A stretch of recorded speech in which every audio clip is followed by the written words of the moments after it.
Hello, everyone, and thank you for joining us. What I hope will be an interesting and informative discussion around some of the latest data and publications in rheumatology.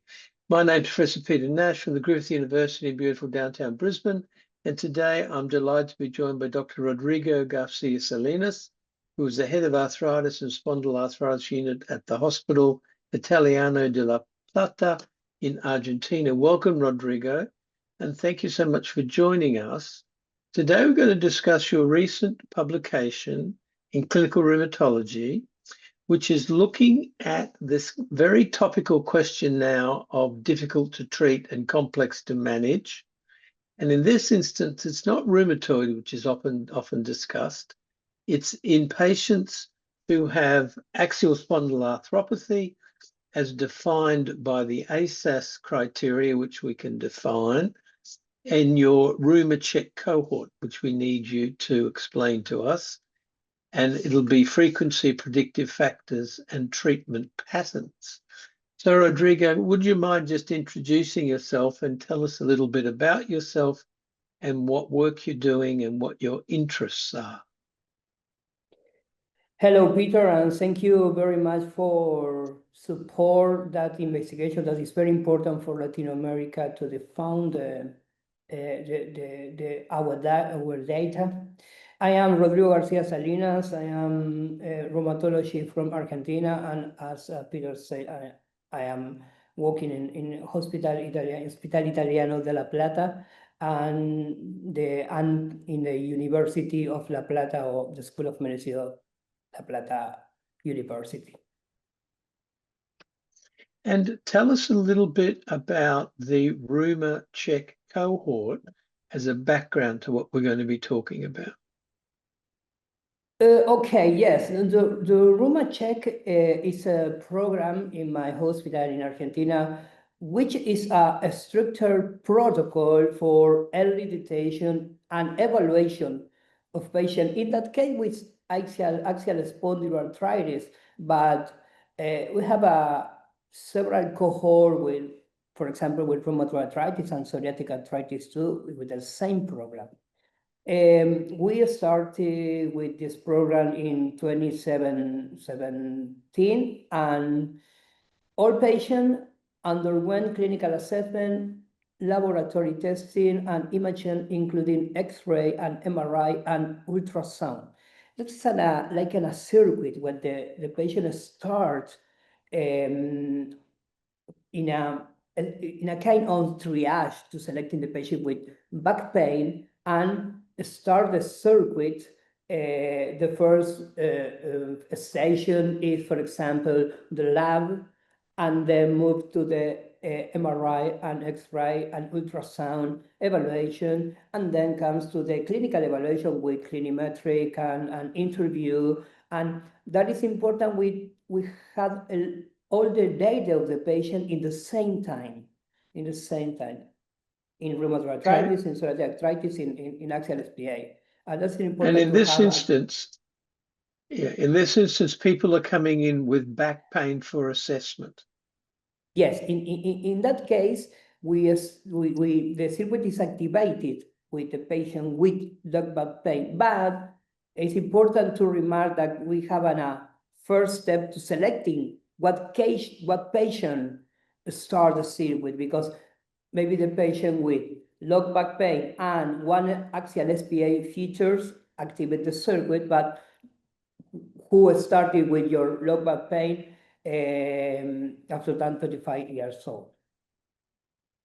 Okay, so just roughly, of the numbers who come in with back pain and one AXPAR feature, how many of them turn out to carry a diagnosis of AXPAR once you've done the whole circuit? Would you say 10%, 50%, or 90% become AXPAR label?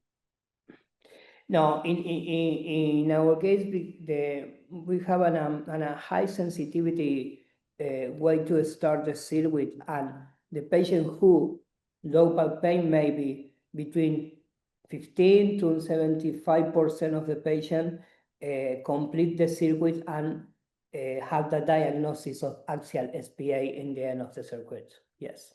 Okay, so that's a high incidence of, Yes, as you say, specific yes, sensitivity and yes. specificity. Okay, so then you decided, given the ASAS criteria, which you better define for us in a minute, to see how many of the patients that carry the AXPAR diagnosis turn out to be difficult to manage by ASAS criteria. So just let the audience know what the ASAS criteria are. You're talking about ASAS criteria of difficult to manage, yes? Sorry, difficult to manage. Yeah, no, yes, it's okay. Because nowadays we have difficult to treat, complex to manage, and difficult to manage. It depends Yes. Euler, Grappa, ASAS. Okay, that's a very important distinction. Very important distinction. I think we should clarify.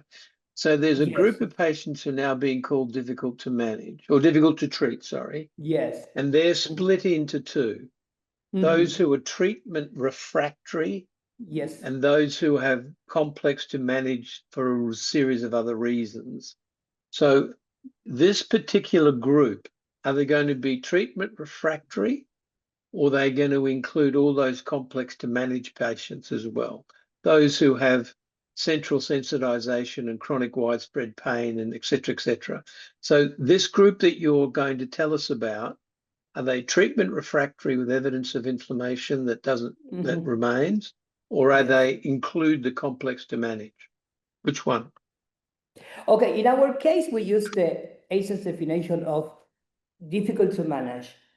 And the definition of ASAS group is included in your definition, the difficult to manage and refractory treatment. In our cases, we use the definition of difficult to manage.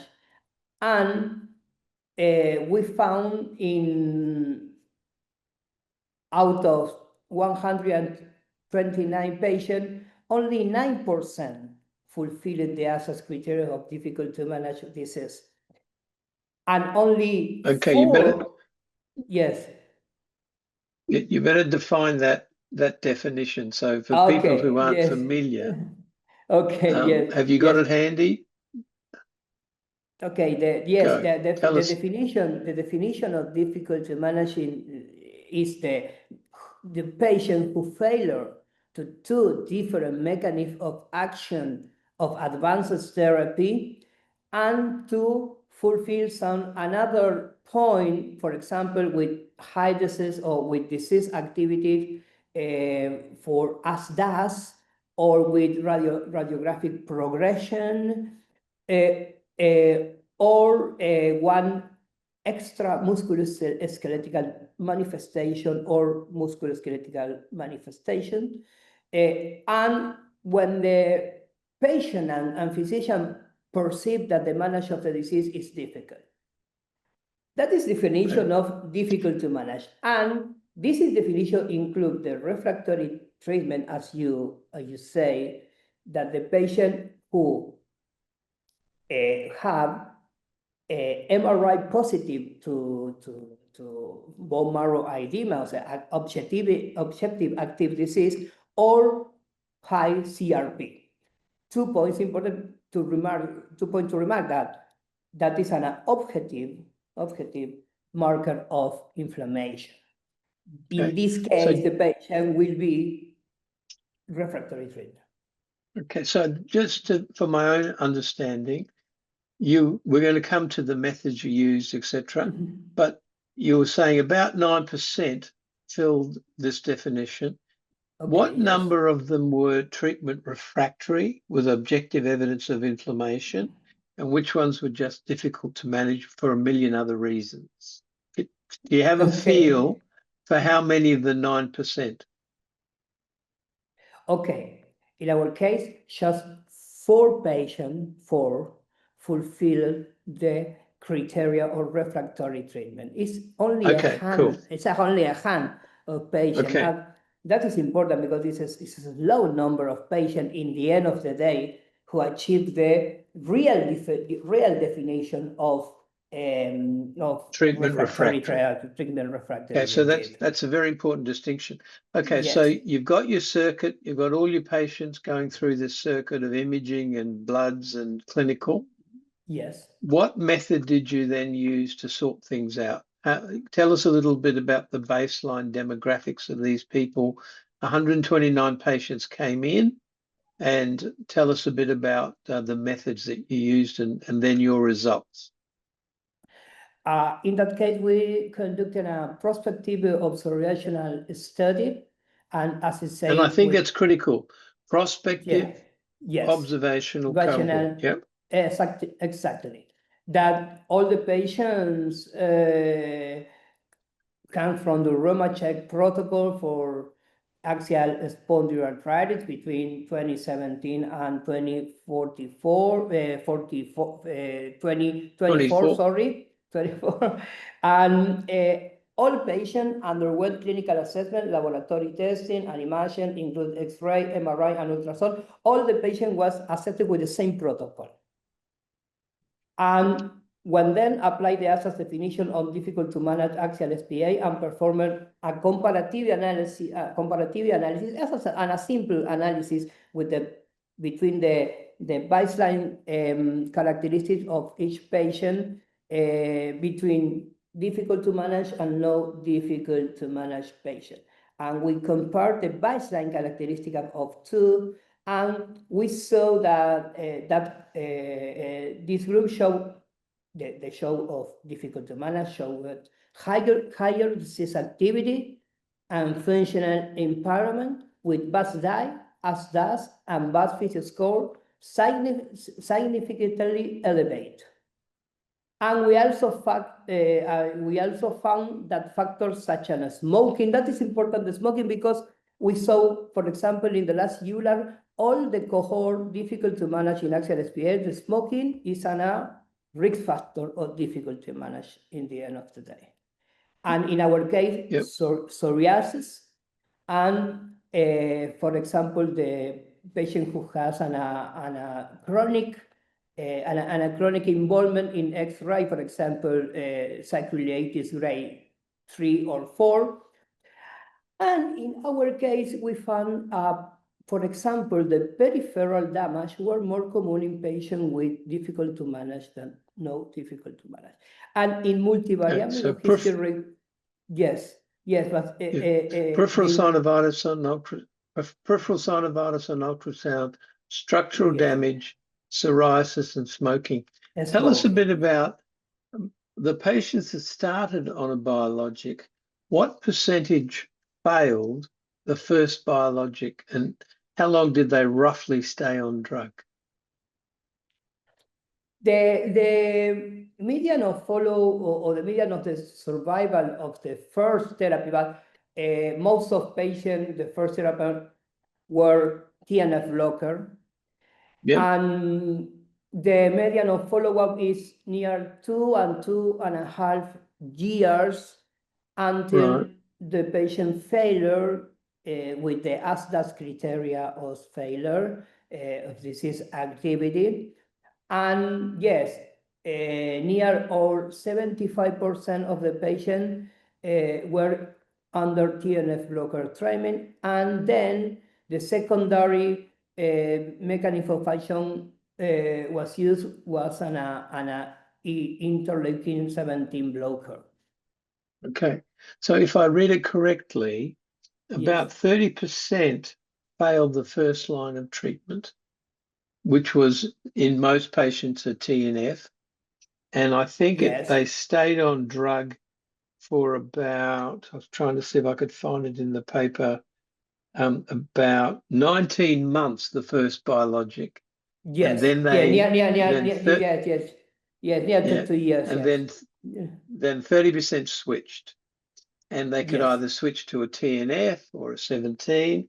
Okay. And so that's interesting that 1 in 3 will last about 1.5 years and have to change drug for whatever reason. Can you recall the commonest reason that they failed? Was it intolerance?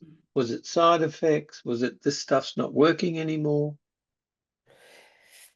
Yes, in our cases, all the patients, we have several problems here in Latin America, maybe to the access and the continuous supplies of the drugs, but we try to access to several medication for the patient. But in that case, in our cohort, the first reason why to leave them or to fail the medication is a secondary failure of the drug. In that case, TNF blocker is regarding about the failure of the drug, but less than 5% of the patient were for maybe side effects of the medication. We have a lot of problem here with TB, as you know, here in South Sure. America, and maybe the TNF Sure. blocker is one of the reasons why to stop TNF blocker in our setting. Okay. So small incidence of adverse effects, mainly primary and secondary failure. Yes. And then they switch to either a TNF or a 17 or a JAK. Can you tell us anything? Can we learn anything about which drugs were more successful after the TNF failed, or were they all pretty much of a muchness? If you fail your TNF, yes, is there any way of knowing which is the better one to go to next? in our case, we prefer when the patient fails to TNF, we try to change the mechanism of action.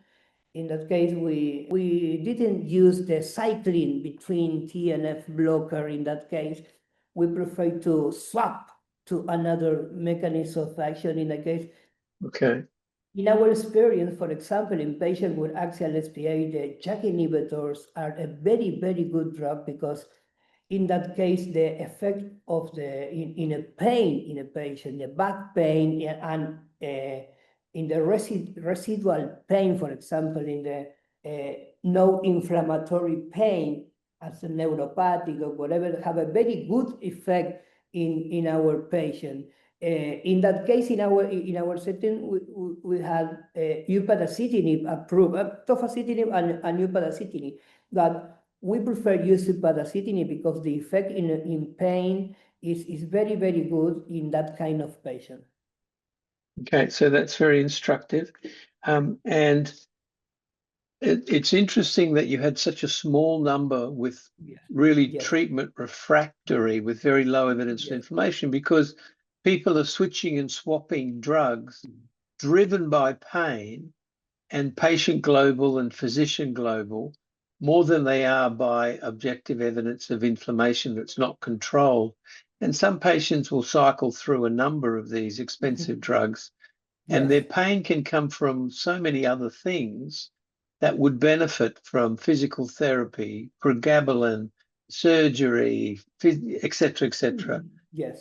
Very, very important.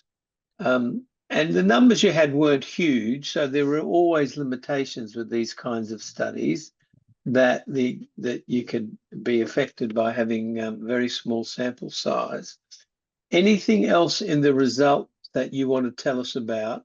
You've mentioned that smoking, we must stop our patients smoking, because it's every study comes up with that as an important risk factor. It doubles the risk of doing badly. Having psoriasis is interesting because we often underestimate the importance of the skin and nails. Presence of damage means residual pain will be hard to fix. And peripheral synovitis, mainly in the hands. I think you did your tests. So anything else about patient characteristics that's a predictor to help us pick someone who's going to do badly in the future? Yes, in our cases, I believe that for example, who patient will start the treatment with high disease activity with BASDAI or ASAS, that patient, if you won't control the disease activity as soon as possible, that patient will be difficult to manage in the near future. And that's important to know in our setting, the peripheral disease or peripheral activity of the disease.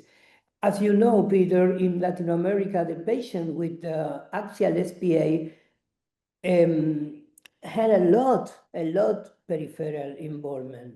I believe that maybe we have a kind of patient that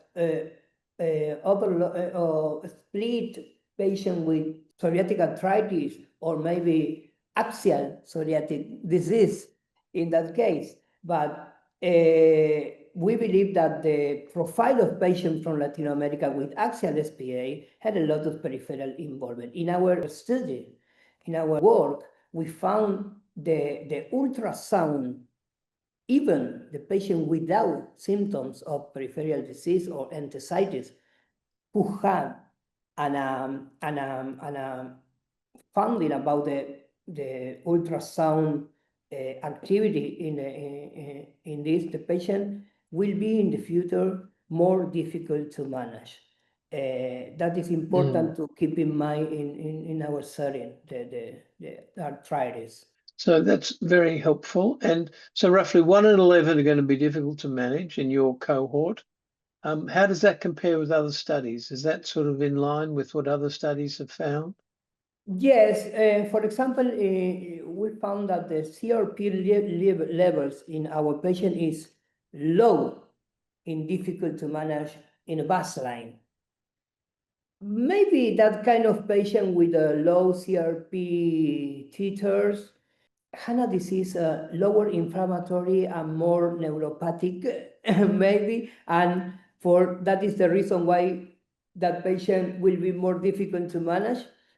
And as I said, the smoking is a common factor in all the studies, as I saw, for example, in Euler. But that the peripheral involvement is one of the most relevant finding in our work, because I didn't see this in another cohort. You do mention in your paper that other studies have found 20% or 30% difficult to manage. So I think it depends on how strict your how strictly you examine and image and take blood on some of these patients. And especially the PSA ones often have very low CRP and 50% or more. Anything for the clinician to take home? We've got to stop people smoking. Risk factors like psoriasis, damage, lots of peripheral inflammation. Anything else you would be telling your colleagues from your study that we should pay attention to?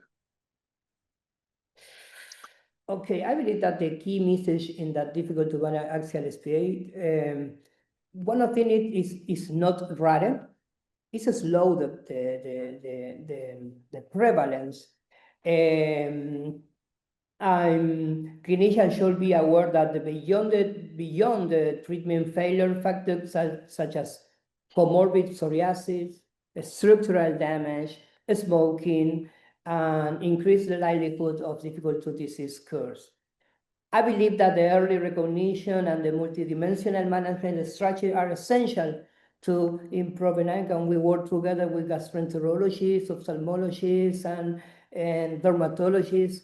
For sure, we have a multidisciplinary team here in our hospital, and I believe that in the end of the day, the message is always the same: early recognition and early therapy, and to achieve the remission as soon as possible always are the key for this, because I believe that the difficult to manage is not only important for the clinician because the definition or whatever, is very important in our health system, because we have in South America the health system is a problem really, because the access to the advanced drug or whatever is a real problem here. And I believe we have that kind of patient, as you say, Peter, that need, for example, rehabilitation or another kind of, for example, surgery or something like this is pain expensive. Management, Yes, it's expensive for the health system. So I think you make a very, very important take-home point. People can be, in inverted commas, failing, and they shouldn't just be cycling through expensive biologic agents one after the Yes. other, because you've shown nicely that many of them, it's not driven by inflammation. They don't need another biologic. They need someone to think about what else could be driving their symptoms. And if you look at ASAS, pain, patient global and physician global drive that outcome measure. The same with PASTAS, the same with MDA, et cetera, et cetera. So I think that's an important take-home message. Someone who you think are not doing well, simply switching biologic is not the answer. You need to think about that patient in a broader context. And finally, what do you plan to do with these studies? Are you going to keep this study going? Are you going to increase the numbers? What are you going to look at next? The next step for this study is continue to follow up our cohort. We have on our team to working to recopilate the data about this patient and watch, because in that case we have on a Reuma-Check circuit. We repeat the Reuma-Check each year, but in between, the patients are followed for your own physicians or for your own rheumatology. And in that case, we don't have a protocol restricted to start or maintain the treatment. In that case, your own physician or your own rheumatology continues the follow-up the patient. And in that case, we are recopilated all that you say, Peter, about the access to the another drugs or another treatment, about the comorbidities, and for example, to the use of a rehabilitation program, advocacy program for the patient in that case. And we start to working in something research or some research about the difficult to manage psoriatic arthritis 2 and rheumatoid arthritis 2. And that is the future, because as you know, here in South America, the research and the publication is very hard, because we Well, don't have congratulations. grant. I think you've done a wonderful, Yes, you've done a because wonderful we don't job. have And I think it's grants. very important. Yes. Yeah, it's very important you keep teaching us predictors for people who need to switch, predictors for people who need alternate ways of managing their pain. And and we look forward to your future publications. Thank you so much for your time tonight, Rodrigo, and all the very best. Thank you very much, Peter, for your kind invitation, for your warm welcome, and for letting me to spread that kind of research that is very important for our setting. And thank you very much again. And thank you for IMDA Forum, that is a page that I follow up, and it's incredible. Excellent. Thank you. Mm-hmm.